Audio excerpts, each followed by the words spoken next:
ஐயா, குத்தாலம் பிள்ளைகிட்ட பாக்கிய வசூல் பண்ணிட்டு வந்திய? ஆமா. முக்காலனா குறையுதடா. பார்த்து வாங்கிட்டு வர வேணா. பணம் பெருசு இல்ல, கணக்கு கரெக்டா இருக்க வேணா.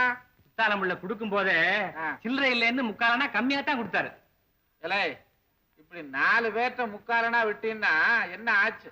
முன்ன ஆச்சு. பணம் போச்சேடா சண்டாள பயல. முழிக்கு என்ன? பணம் பெருசு இல்லடா, கணக்கு கரெக்டா இருக்கணும். கணக்கு என்னங்க பெருசு? நம்ம எழுதுறது தானே. சிட்டா போச்சு. இல்லை, அத நீ சொல்லாத. நீ சொல்லாதடா. எழுதுவேன், அழிப்பேன், கிழிப்பேன், கணக்கு புத்தகத்தை எடுத்து குப்பையில போடுவேன். அயோக்கிய பையில எழுத்தா பேசிக்கிட்டு இருக்கிற. இனி பாய்க்கு வசூல் பண்ண போன இடத்துல ஒரு சல்லி காய்ச்சி குறைஞ்சது பல்ல புடிங்கிடும். பல்ல கணக்கு உதைக்குமே நீலடா சொல்லணும். கணக்கு உதைக்குமே நான் கேட்டு அவங்க என்ன உதைப்பாங்க போல் இருக்கு. நாலு தான் நடக்கும் பாய்க்கு வசூல் பண்ண போற இடத்துல. அதெல்லாம் பொறுத்துக்கிட்டு தான் இருக்கணும். சம்பளம் வாங்கல, சோறு திங்கல. ஐயா, இதெல்லாம் எதுக்குங்க? நான் வீட்டு வேலையோட இருந்துக்கிறேன். பாக்கி வசூல் பண்றதுக்கு நல்ல பாடி உள்ள ஆளா ஒரு ஆளை அனுப்புங்க. என்னது பாடி உள்ளவனா பார்த்து வச்சுக்கிறவா? அப்ப நான் தான் போகணும். என்ன போய் சொல்றியா?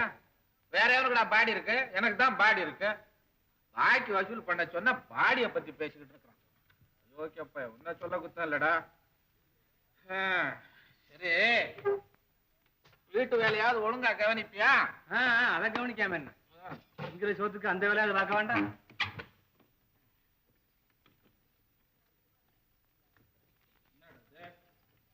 நல்லா எழுத்து பாருங்க. எழுத்தேன். இப்பவே அந்த குத்தாலிங்கம் பிள்ளைகிட்ட போய் பட்டு பட்டுன்னு பேசி பாய்க்க வசூல் பண்ணிட்டு வரல. நான் கனக சபை இல்லடா, கனக சபை இல்ல. விலக எப்படி குப்பை தான் போய்கிட்டு இருக்கேன். கார் செட்டை போய் திறந்து வையேன். கார் செட்டு தான் இருக்கு, கார் இல்லையே.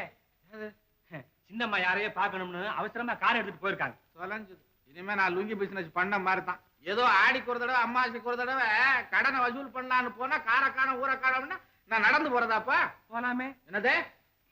ஆமா, இந்த மாதிரி பொண்ணை பத்தா நடந்தானடா போகணும். எல்லாம் அந்த சண்டாளி சதி பண்ணி என் தலையில கட்டிட்டு போயிட்டா எல்லாத்தையும் நான் சுமக்க வேண்டி இருக்கு. ஏல குப்பு ஐயா, டேய், ஒரு பொண்ணு காலங்காத்தால ஏந்திருச்சு கார்லயே ஊரை சுத்திக்கிட்டு இருந்தா ஊர்ல இருக்கிற 4 பேர் என்னடா சொல்லுவான்? ஏங்க அடிக்கடி இந்த 4 பேர் 4 பேருங்கிறீங்களா? யாருங்க அந்த 4 பேரு? ஓகே, அட்ரஸ் கேட்டு சொல்லட்டுமா? காலையில ஒரு பொண்ணு கார்ல ஏறி ஊரை சுத்திக்கிட்டு இருந்தா நியாயத்தை பத்தி பேச வந்துட்டான். வரட்டும் அந்த கழுதை. கார்த்திகை மாசம் ஒரு கல்யாணத்தை பண்ணிட்டு மறுவேலை பார்க்க. யாருங்க மாப்பிள்ள? எல்லாம் அந்த பொன்னையா உள்ள மகன் குமார். யாரு குமாரா? இந்த குமார் கல்யாணம் அப்படி ஒண்ணு சாதாரணமா நடந்துராதா. ஏன் வந்தா தடபடலா தாண்டா நடக்கும். அதுதான் எப்ப நடக்கும்னு சொல்ல. அது இன்னும் டெஃபினட்டா தெரியலடா. தெரிஞ்ச ஒண்ணு சொல்றேன். ஆமா, ஒண்ணு யாருடா? அதே மேரேஜ் இன்விடேஷனை பார்த்து தெரிஞ்சுப்ப. முதல்ல சீட்டை எடு. ஏண்டா குமார், நீ காலேஜ்ல படிக்கும் போது சுந்தரிங்கிற ஒருத்தி உனக்கு லவ் லெட்டர் எழுதினாலே. ஆமா ஆமா. அவ இப்ப எங்கடா இருக்கா? அவ என்ன ஆனாலும் என்னமோ யாருக்கு தெரியும். ஆனா அவ எழுதின லெட்டர் மட்டும் என் பாக்ஸ்ல தான் கிடக்கு. என்ன பாபு கேள்வி? மேல அந்த ஏழை நினைச்சா எனக்கு பாவமா இருக்குதுடா. அவ லவ் இப்படி ஃபெயில் ஆகும்னு கனவுல கூட நினைச்சிருக்கட்டா. அட, மேல கேள்டான்னா என்னமோ அவ வேதனைப்பட்டதை வந்தான் பக்கத்துல நின்னு பார்த்த மாதிரி பேத்தாஸ் பண்றான். இல்ல. என்னடா மணி, இல்லையா? அப்ப சரி, நானும் என்னடா யோஜனை? இறக்கட்ட சீட்டை. ராமு, இந்த உலகத்துல கெட்டது செஞ்ச எவனுமே நல்லது அனுபவிச்சது இல்லடா. அதுக்கு உதாரணமா தான் நம்ம குமார இருக்கானே. கரெக்டா சொன்னாராம. சுந்தரி ஏண்டா அந்த லுங்கி வியாபாரி பண்ணத்தானே நீ சொல்ற? சாட்சாத் அவளேதான். அட, அவளுக்கு தான் சங்கர் இருக்கானே. அவனை விட்டுட்டு இன்னொருத்தனை கல்யாணம் பண்ணி அவ உயிர் போனாலும் சம்மதிக்க மாட்டாளே. அதை மட்டும் சொல்லாத பாபு. வேணும்னா இன்னும் கொஞ்ச நாள்ல பாரு. இந்த குமார் குறி வச்சா தவறுனதே கிடையாது. செல்லம் குமார் மேரேஜ் இன்விடேஷன் உன் கைக்கு கிடைக்கல. அப்புறம் ஏன்னு கேளு. ஏண்டா நீ உண்மையா சொல்ற? பிராமிஸா சொல்றேன்டா. எங்க அப்பாவும் அவ அப்பாவும் கலந்து பேசிட்டாங்க. எல்லாம்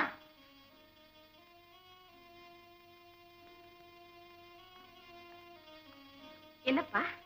நேரம் எங்க போயிருந்த? வந்து வந்து வந்தாவது போயாவது சீக்கிரம் பதில் சொல்லு. என் ஃப்ரெண்ட பாக்க போனேப்பா. என்ன? அதான்ப்பா என் சிநேகிதி. என்ன சொன்ன? பொய் வேற பேச கத்துக்கிட்டியா?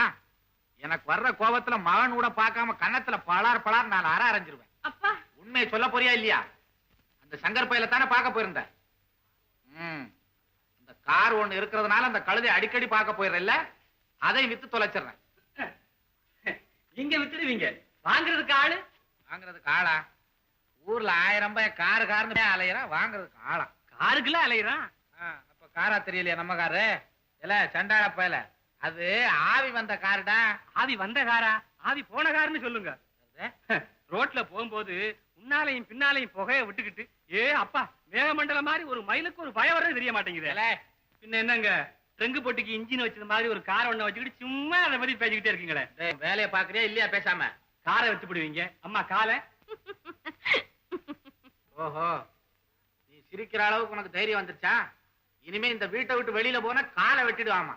ஓ கொண்டா சாவி. எப்படி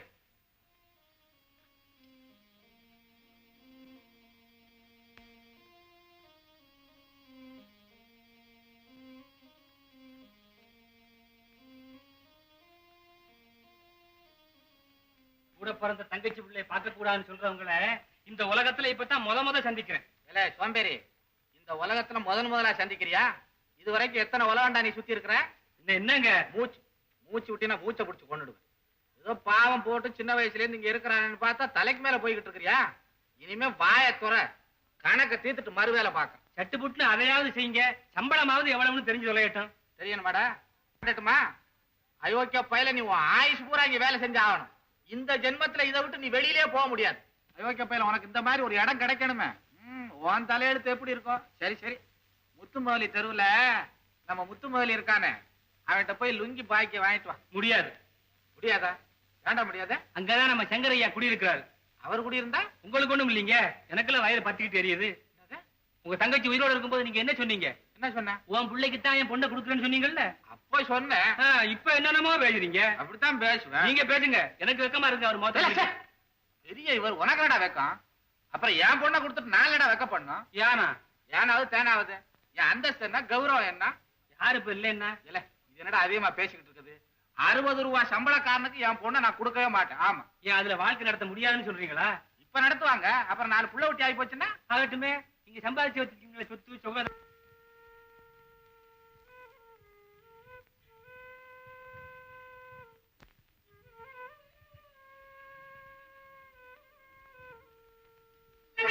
அம்மா அம்மா, கேட்டீங்களா அதிசயத்தை?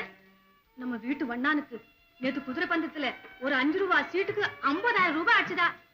அதிர்ஷ்டம் இப்படி இல்ல இருக்கணும். இது மாதிரி ஒரு அதிர்ஷ்டம் நம்ம சங்கரையா கற்றுக்க கூடாதா? இந்நேரம் இந்த வீடே சந்தோஷத்துல முழு இருக்குமே. எதுக்கும் வேலை வர வேணாமா?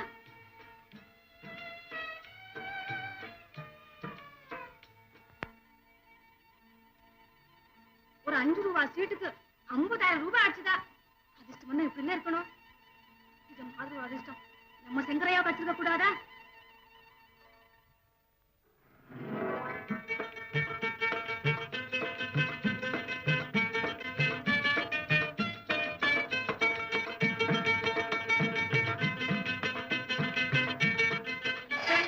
ஹலோ சங்கர். ஓ நீயா சும்மா சரியான சமயத்துல வந்து சேர்ந்த. என்ன சங்கர், ரேஸ் கோர்ஸுக்கு வந்துட்டேன். உன் கொள்கைக்கு இது விரோதமாச்சேப்பா. எப்பவுமே கொள்கை சொந்த விஷயத்துல பிரயோஜனப்படுறது இல்லையா சங்கர்? நீ அப்படி பேசுற? குதிரை பந்தயமும் குடியும் கூத்தியும் மனிதனை கெடுக்க அழிவு சாதனங்கள்னு சொன்ன நீயா? ஆமாங்க, காலம் என்னை அந்த நிலைக்கு ஆளாக்கிவிட்டு இதுதான் என் கடைசி சோதனை. பட்ட கஷ்டங்களுக்கெல்லாம் இது ஒரு பரீட்சை. இதில் நான் ஜெயித்து விட்டா எனக்கும் செல்லத்துக்கும் திருமணம். என்ன சொன்ன? எனக்கும் செல்லத்துக்கும் திருமணம். ஓஹோ அப்படியா? நல்ல காரியம்.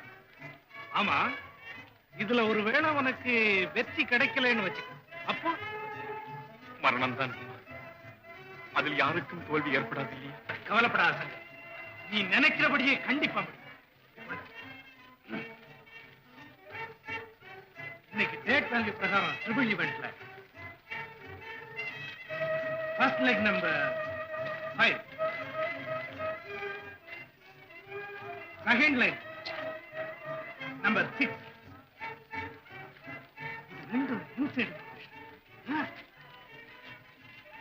தேர்ட் லெக் நம்பர் 11 இருக்கு பாரு, அது நடந்து வந்தே வின் பண்ணு.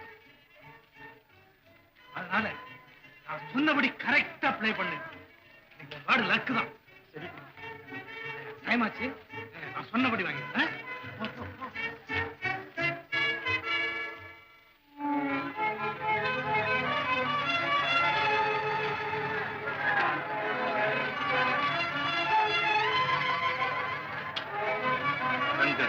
உனக்கும் செல்லத்திற்குமா திருமணம்? அது பகற்கனவு, கண்டிப்பாய் பலிக்காது. நான் கொடுத்த குதிரைகள் எதுவுமே வராது. என் உயிரையே வைத்திருக்கும் செல்லத்தை நீ அடைய ஒரு நாளும் சம்மதிக்க மாட்டேன். குமார் குறிவைத்தார், குறி தவறியதே கிடையாது. இந்த திரைப்படத்தை முழுமையாக கண்டு மகிழ உடனே டவுன்லோட் செய்யுங்கள் Raj digital TV OTT app. வருடத்திற்கு வெறும் 299 ரூபாய் மட்டும்.